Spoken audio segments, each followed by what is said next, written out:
আসসালামু আলাইকুম রহমতুল্লাহ। এগ্রো বন্ধু খামারে আপনাদের সকলকে স্বাগত।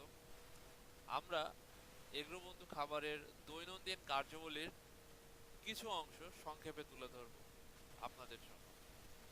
আমরা মূলত এখন আছি আমাদের কোয়েল পাখি এবং কবিতরের যে শেড, এই শেডে। মূলত কবিতরের জন্য আলাদা কোনো ঘর করা হয় নাই, বিধায় আমরা কোয়েল পাখির শেডে রাখছি। আর কোয়েল পাখি মূলত আপাতত কম আছে। প্যারেন্টস, এটা মূলত আমাদের প্যারেন্টসের যে স্টক, এই ঘর। তো এখন আমরা প্যারেন্টস স্টক থেকে ডিম সংরক্ষণ করছি। এটা মূলত খাওয়ার জন্য এবং বীজ ডিম উভয়টাই আমরা সংরক্ষণ করি বাছাইয়ের মাধ্যমে। তো আমরা কোয়েল পাখির যে ঘর আছে, প্যারেন্ট স্টক এবং কবিতরের ঘর, এই দুইটাতে পানি দেওয়া, খাবার দেওয়া সম্পূর্ণ করে এখন আমরা আমাদের যে বাচ্চা পাখি আছে, অর্থাৎ মাংসের জন্য আমরা পাখি রেডি করছি।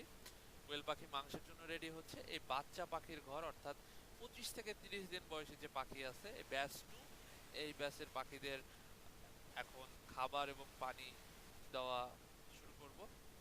আপনারা দেখতে পাচ্ছেন আমরা মূলত খাবার দিচ্ছি। এগুলো পাখিগুলো আমরা রেডি করছি কিন্তু মাংসের জন্য, এবং ডিমের জন্য আমরা নাড়িগুলো রেখে দিতে পারি, এবং পরিস্থিতি কিরকমে যায় সেটা তার উপরে বিবেচনা করবে।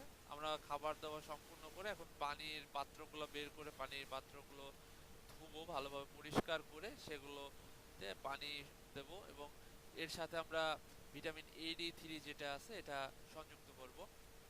আপনাদেরকে বলে রাখি, এই সময়টায় ডিমের চাহিদা কিন্তু খুবই কম। কোয়েল পাখির ডিমের চাহিদা এতটাই কম যেটা বলে বোঝানো যাবে না।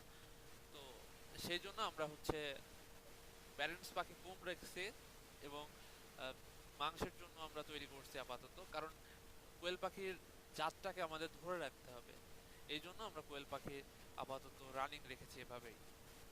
তো মূলত আমাদের কোয়েল পাখির যে ছোট পাখি আছে, সেই পাখির পানি দেওয়া, খাবার দেওয়া সব সম্পূর্ণ করে আমরা চীনা হাঁসের, আমাদের ইনকিউবেটর মেশিনে ডিম দেওয়া ছিল, এই চীনা হাঁসের ডিমগুলো আমরা উল্টালাম। উল্টানো শেষ করে আমরা আমাদের আরেকটি ইনকিউবেটর মেশিন, মানে আমাদের ইনকিউবেটর মেশিন হচ্ছে তিনটা, 2 নাম্বার ইনকিউবেটর মেশিনে আমরা আমাদের কোয়েল পাখির যে ডিম রেখেছি, এই ডিমগুলো হাত দিয়ে সুন্দরভাবে নেড়ে দিচ্ছি।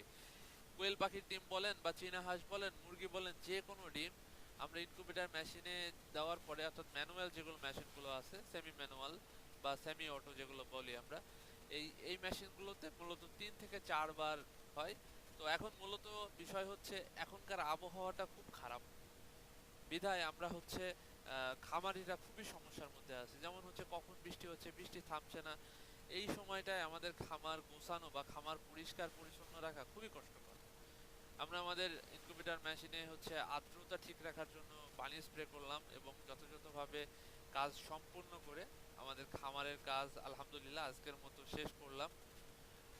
তো সবাই ভালো থাকবেন, আমাদের জন্য দোয়া করবেন, এবং প্রতিদিন আমাদের ভিডিওগুলো দেখার জন্য আমাদের পাশে থাকবেন। আজকের মতো কাজ শেষ, সবাই ভালো থাকেন। আসসালামু আলাইকুম ওয়া রাহমাতুল্লাহ।